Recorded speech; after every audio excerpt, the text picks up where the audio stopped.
मनाचे श्लोक व अर्थ 148.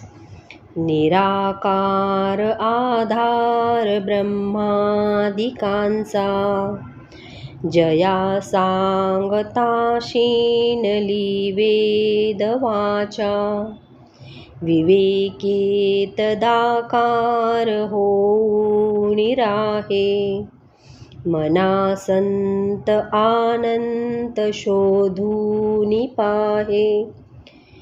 ते परमतत्व निराकार आहे, परंतु तेच ब्रह्मदेवादी देवांचे अधिष्ठान आहे. त्याचे वर्णन करताना वेदही थकून जातात. परंतु हे मना, तू विवेकाने तदाकार होऊन राहा आणि जे शाश्वत आहे त्या परमतत्वाचा शोध घे. जय जय रघुवीर समर्थ.